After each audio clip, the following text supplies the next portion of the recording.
Goedemiddag. Hallo. Hallo. Even mooi met de hond voort.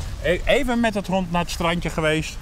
Even afvallen, hè? We zijn wat dik. Dus de hond valt 3 kilo af, ik 8 kilo. Kijk, wat wil je daar nog meer? Ja. Hè? Bravo is een meisje, ze is 5 jaar. En ze is ontzettend lief. Ja? Nog liever dan de baas. Dus bij deze een sollicitatie aan alle vrouwen. Wil je een goede man, kom je naar mij. Jij zou je heel graag een vrouw hebben, hoor. Al verschillende. Een paar reserve. Vertel.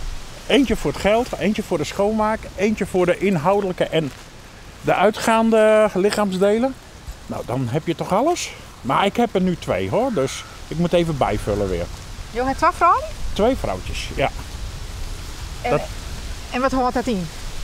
Wat voor relatie is dat dan? Relaties bestaan niet meer 1 op 1, 30, 40 jaar bij elkaar. Ik denk echt dat je gewoon meerdere partners moet hebben om gelukkig te zijn. En lekker alleen te kunnen leven. Heerlijk toch? Je woont niet op jezelf? Ik woon op mezelf met mijn hond. En ik heb een hartstikke mooi huis. En ik heb gewoon alles wat er is. En ik ben heel gelukkig. Ik krijg heel vaak valse beschuldigingen omdat ik te eerlijk en te gelukkig ben. Maar dat nemen we op een korreltje toe, toch? Ja. Nee? Heb je daar nooit van gehoord? Wie eerlijk is, krijgt gewoon alle smot over zich heen. Zo is dat gewoon in dit land. En ik ligt op mijn schouders en het waait er mooi weer vanaf. Dus, en ik heb een paar goede vrienden om me heen. Nou, prachtig toch? Maar hoe doe je dat met die vrouwen dan? Ze weten het wel van elkaar. En laat er maar een beetje afgunst zijn. Een beetje jaloezie zijn. Oh ja? Ja, toch? Ja, ik hou er wel van. Gewoon open, eerlijk. Dus. Maar je hebt nog 2 vriendinnen, maar je zoon er eigenlijk 2 hebben.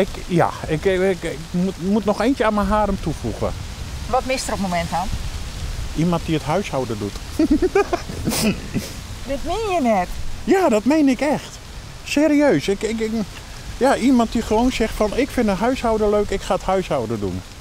Ik heb 40 jaar voor anderen klaargestaan, nu mogen ze het ook eens een keer voor mij doen. En heb je dan met alle 3 echt een seksuele relatie? Ja, met 2 nu hè. Dus, en de derde komt ook nog. Ik heb het heerlijk naar de zin. Ik hoop dat het nou lang zal blowen mooi. Ja, ik word 106. Succes met ziekie naar de 3e vriendin. Ja, is iets voor jou? Nee. Ach, jammer.